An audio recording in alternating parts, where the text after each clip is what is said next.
이래서 우리가 연년이 돌아오는 이 참회 살림 때 항상 우리의 부모와 조상을 위하는 마음으로 한평생 우리를 거두어 주신 그 은공을 한평생 잊어버리지 아니한 은공을 요 참회 살림하는 기간만이라도, 그리고 다른 절에서 어떠한 행사를 할 때라도 이름 석자 올려가지고 명목을 빌어드리는 이 마음, 아직까지도 좋은데 태어나지 못했더라면 오늘 이 법문 듣고 이 연불소리 들으시고 더욱 좋은데 왕생하십시오.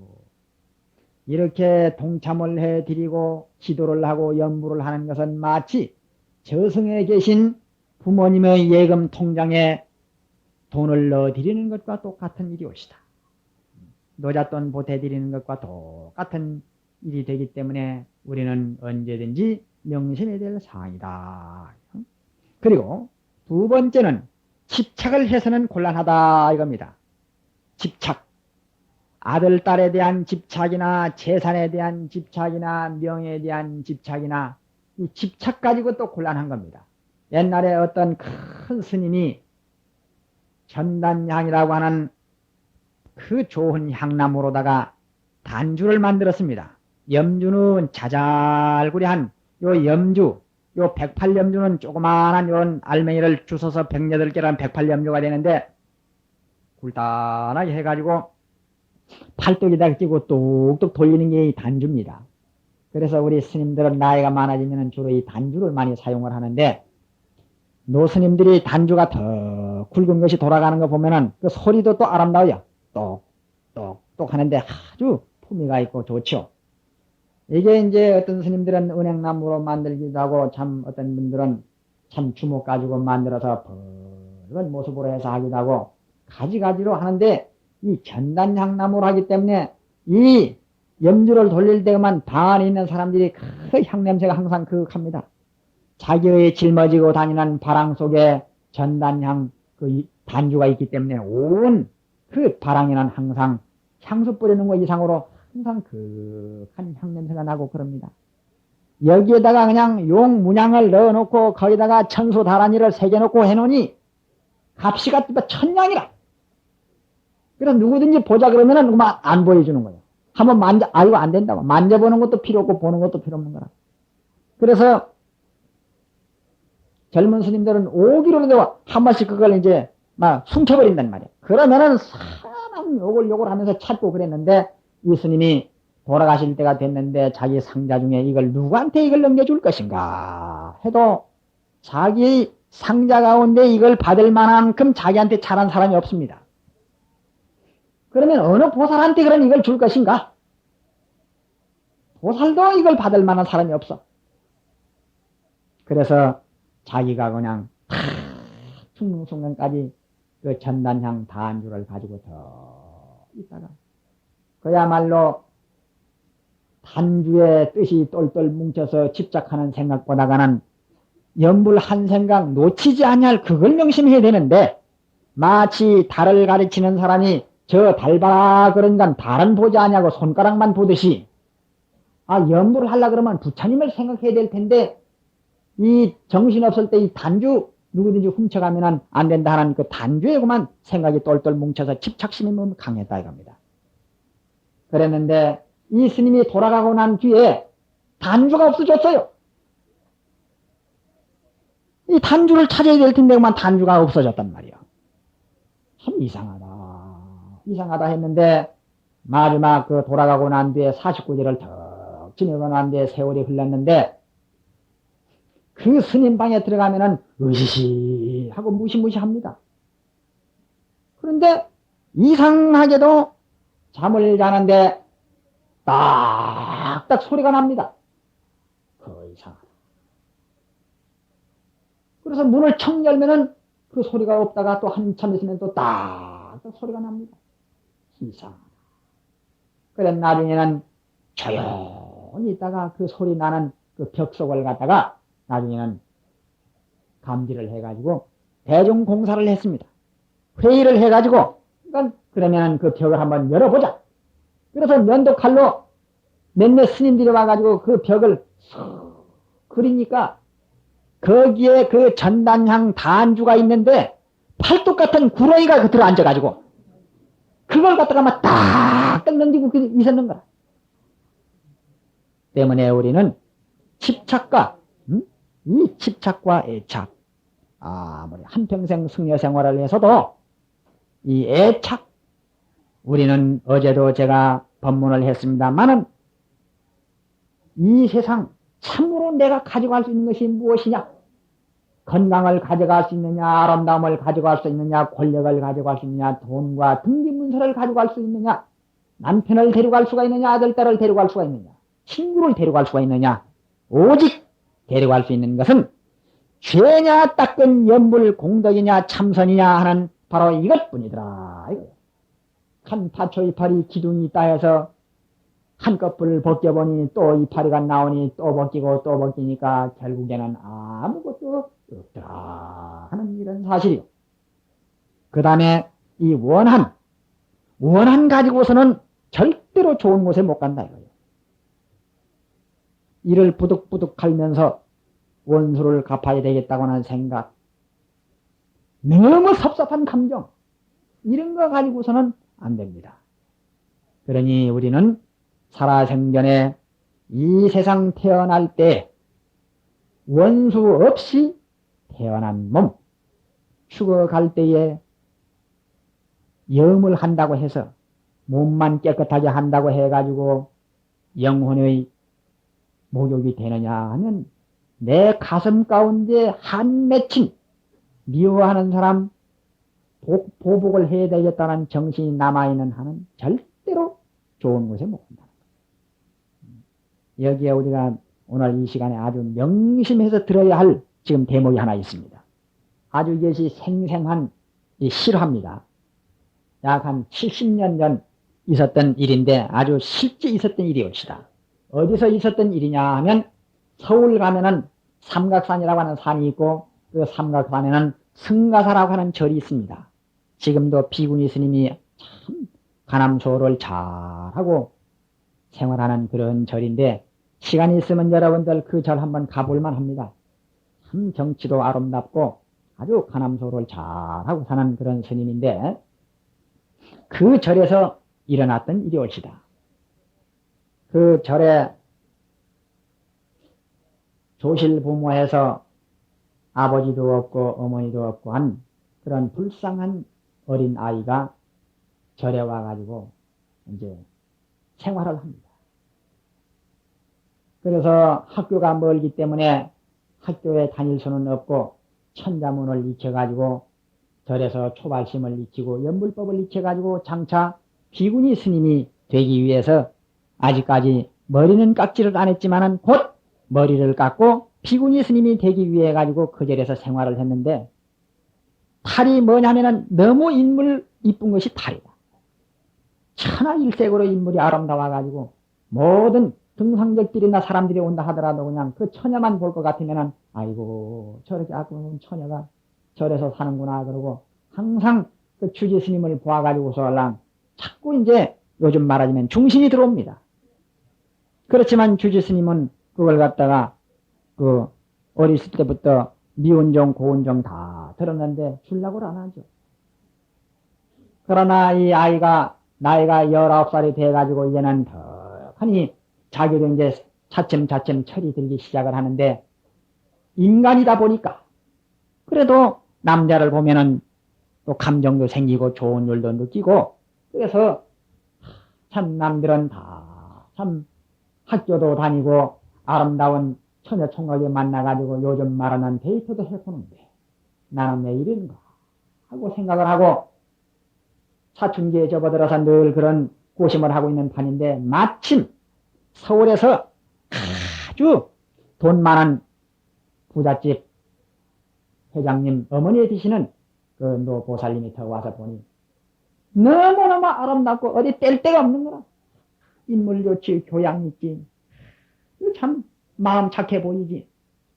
그래서 이름이 점례라, 점례. 제가 이름이 뭡니까? 하더니 점례라고. 그 쟤는 부모가 없느냐 했더니 부모가 없다고. 그러면은 우리 아들이 결혼을 하기는 했지만은 우리가 지금 7대 독자인데 우리 집에 시집 오는 이 아가씨들이 아기를 못 낳기 때문에 첫째가 와서 그냥 가고 둘째가 와서 그냥 가고 그러니 우리는 누구든지 아기를 낳아주는 사람이라야만이 이제 혼인신고를 해가지고 정식으로 부부를 맞아야 되기 때문에 아기를 못 낳아주니까 위자료 줘가지고 두 번째 보냈다는 겁니다. 그러니까 스님 내가 절에 시주는 좀 톡톡히 할 테니까 저 점례를 우리 며느리도 맞아줬으면 좋겠습니다. 처음에는 반대를 했죠. 그러나 피치 못할 어떠한 주지 스님과의 어떤 거래가 이루어졌는지 주지 스님이 이제 그 점례를 설득을 하기 시작을 했습니다. 너도 세상에 태어났으니 저 부잣집 집에 가가지고 한번 살림을 한번 해보고 저 맞지 않거들랑 다시 애기나 낳아주고 다시 들어와도 되니까 그 어떻게 해노? 그래 물어보니 저는 아무것도 몰라요 하면서 얼굴이 빨개집니다. 그러더니 이 사모님 되는 이 노보살님이 그 아주 그냥 여러 가지로 계속 요즘 꼬우고 또 주지 스님이 또 권유를 하고 하니까 차츰차츰 그러면은 사람 얼굴도 모르는 사람한테 어떻게 갑니까? 그래서 이제 그럼 우리 집에 한번 가보자. 정말 가봤더니 그 참 자기 결혼할 만한 대상 보니 참 배울 거 많이 배우고 돈도 많고 너무너무나 의리의리하는 집안에 가보니까 내가 이 집안의 주인이 된다 생각을 하니 그래 결국에는 승낙을 한 겁니다. 그래서 어린애만 낳아주면 혼인신고를 하기로 약속이 딱 됐단 말이에요. 그랬는데 그 집에 가자마자 얼마 안 돼가지고 참 그야말로 아기가 들었었어요.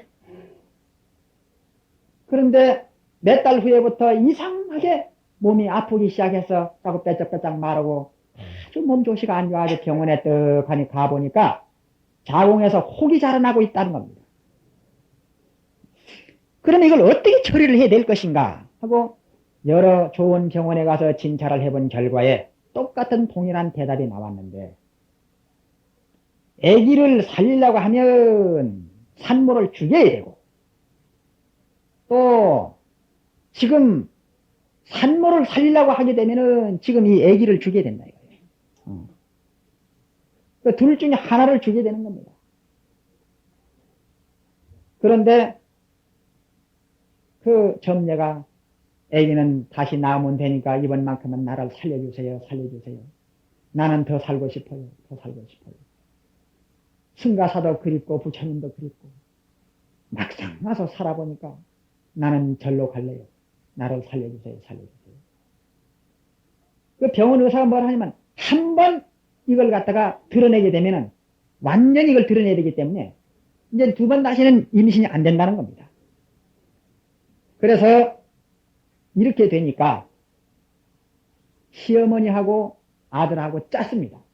끝까지 수술을 시켜주지 말 것으로서. 그러니까 이제 아들만 우리는 손자만 얻으면 된다 이겁니다. 그래서 결국에는 한 달, 두 달, 석 달, 넉 달, 10달이 차가지고 결국에는 이 점례는 죽게 됐습니다. 두 눈에는 눈물을 주르르 흘리면서 어머니, 아버지, 나는 아버지의 얼굴도 모르고 어머니 얼굴도 모르는 이 점례가 이젠 죽어갑니다. 어머니 아버지가 계신 곳이 있다면 나도 그곳에 가겠습니다. 그리고 종소리 향냄새 그 간 삼각산 승가사 주지스님 내가 이렇게 될 줄 알았더라면 하산하지 말아야 될 것을 나한테 지나친 이 복은 받을 수 없는 것을 왜 내가 이렇게 한 생각 잘못했던가 하면서 결국에는 눈물을 흘리면서 유언을 했습니다. 어머니 그리고 여보 당신 나는 이 세상에 태어나가지고 시집은 갔다고는 하지만은 호적에도 올리지 못한 내가 이렇게 죽어갑니다. 그러니 나는 이것을 운명으로 받아들일 터이니 나는 이렇게 죽는다 하더라도 내 소원을 두 가지만 들어주세요. 하나는 얼굴 모르는 이 아기가 태어나거들랑 어쨌든 잘 키워가지고 이 다음에 둘째, 셋째 마누라가 온다 하더라도 어쨌든지 이 집안에는 내가 처음으로 난 아기니까 어쨌든지 잘 어머니 없는 아기라고 발세를 하지 말고 해서 가문을 이어서 빛내주세요. 그리고 또 하나는 나는 지금도 부처님이 그립고 승가사가 그리운 사람. 내가 죽고들랑 내 몸을 삼각산 승가사 뒤에 양지바른 쪽에다가 묻어줘가지고 항상 종소리, 목탁소리, 연불소리, 향냄새를 맡게 해주세요. 이것이 나의 유일한 소원입니다. 그리고 이제 그 점녀가 유언을 했습니다. 그때 걱정하지 말라고 해놓고는 결국에는 그래 죽었죠. 그래 어린애는 꺼내서 살았죠. 그래가지고 결국에는 또 이제 참 잔치를 하고 하는데 이제 초상을 이제 쳐야 될 거 아닙니까? 장례를 치르는데 또 비가 많이 왔어요. 근데 그 회사에서 직원들을 시켜가지고 그 삼각산에 그 뒤에다가 적당한 데다가 묻어주라고. 그래 돈하고 이제 붙여가지고 그 회사 차로다가 장례를 지내도록 해주고 자기네들은 따라가지를 않았다 이겁니다. 근데 이 사람들이 가다가 요즘에는 그까지 차가 갑니다만은 차가 못 들어갔거든 옛날에. 그래 가다가 30리가 아직까지도 남았는데 비는 오지 비 찾기는 하지. 그 뭐 자기 뭐 아무 상관도 없는 사람 아닙니까 그거 뭐. 가다가 30리 남겨놓고 마침 우리 회장님이 여기에 호텔 부지로 땅을 몇만 평 사놓은 데가 있으니 막 여기다가 묵고 가는 것이 어떻겠느냐 그래. 그 중간에 쉬면서 술 한잔 마시고 놀면서 은은 안 들고 해. 아 그게 좋겠다고. 뭐 산만대에 갖다 묻는 것보다는 그 이 좋은 땅에다가 묻어주는 게 좋겠다. 그래서 그 회사 회장님 사놓은 땅에 호텔 지을 자리에다가 적당한 위치에다가 파가지고 묻고설랑 갔습니다. 세월은 흘러서 어린 나이는 자라서 15살이 됐을 때 이 사장님 꿈에 쭉 나타나가지고 아유 추워 아유 추워 점례는 추워서 못 살겠어요. 보니까 분명한 점례의 음성 소리다. 그래 나중에 보니까는 뜨고 보니까 꿈인데 이상하다. 어째서 15년 만에 이렇게 춥다 하면서 그러는 거. 눈을 감았더니만서도 다시 또 나타나가지고 나는 추워서 못 살겠으니 나를 갖다 대책을 세워달라는 겁니다. 그래서 이제 이 사장은 도대체가 이거 어떻게 된 일인가 그래가지고 직원들을 불러가지고 너희들 그때 15년 전에 장례를 그래 가서 잘 묻었느냐 그래 보니까 잘 묻었다는 거죠. 그래서 저녁마다 점점 심도 깊게 나타나는 겁니다. 그래서 할 수 없이 승가사에 가가지고 물어보니까 승가사에 온 일이 없다 이거죠. 그래 나중에 다고치니까 결국에는 그 호텔 부지에다가 갖다 묻었다 이거죠. 그럼 그 장소가 어떻게 된 거냐? 그리고 물으니까 이미 호텔을 짓기 위해 가지고 땅을 파서 다이아몬드로 그냥 다 터트려 가지고 푼지 박산이 다 돼버린 거다 그냥 막 전부 다. 그래서 그 이후는 피 묻은 칼을 물고설랑 시어머니한테 나타나가지고 막 죽이겠다고 그냥 막 공포를 했죠. 그래서 그 사장님은 그냥 돌아버렸습니다. 완전히 미쳐버렸고 시아버지가 그냥 무슨 반신불수가 돼가지고 그냥 갑자기 다쳐서 그냥 이렇게 돼버렸고 시어머니가 만날 그냥이면 이것도 또 졸도가 또 돼버리는 거라. 그 줄초상이 날 정도입니다. 한 집안이 삽시간에 망하기 시작을 하는 겁니다. 그래서 부득이 그 시어머니가 병원에서 다시 깨어나가지고 자기 점례 며느리라는 사람에게 눈물을 흘리면서 위패를 써놓고 참여를 합니다. 다시 삼각산 승거사에 가가지고 주지스님한테 의논을 하니까 주지스님이 눈물을 흘리면서 49일 동안 참회 살림 법회를 열면서 지극한 정성으로 여러 큰 스님들을 모셔가지고 법회를 열고 법문을 하고 연부를 하고 참회를 하고 어쨌든지 간에 잘못은 내가 잘못이고 그래 원한을 풀으라고 어쨌든지 잡례 영가이시여 이 원한을 풀어주소서. 원한을 풀어주소서. 불자의 가슴 속에 원수 친함 있으랴. 그 옛날 석가모니 부처님께서도 당신을 해친 일을 제일 먼저 제도하셨네.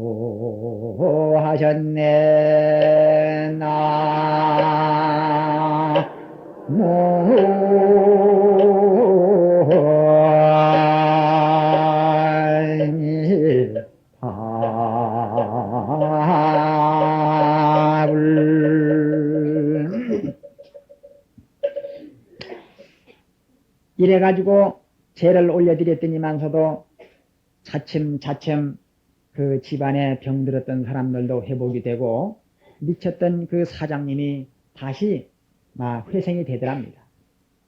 아마 제가 생각하기에도 절에 있던 사람이기 때문에 이 점례가 그래서 마음을 돌이켜준 것으로 저는 생각이 됩니다.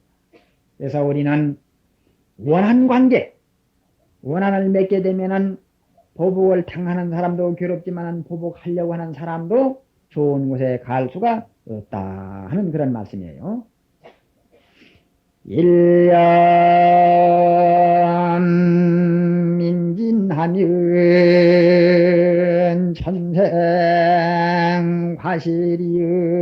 천생과실이니와 진차일념하여 현출 만만영이니라.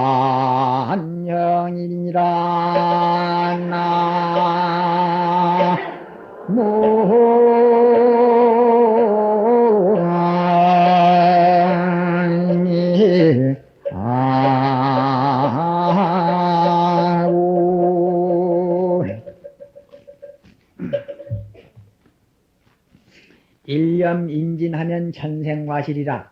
한 생각 마음의 씨앗이 참되고 바를 것 같으면은 천생과실이라. 그 세세생생의 그 열매가 좋은 열매가 나온다. 콩 심은데 콩 나오고 팥 뿌린데 팥 거둘 수 있나니 내 마음 가운데 내 행동 가운데 내 말 가운데 어떻게 종자를 뿌렸느냐에 따라 가지고 그 결과가 온다 하는 이런 인과법문이 옵시다.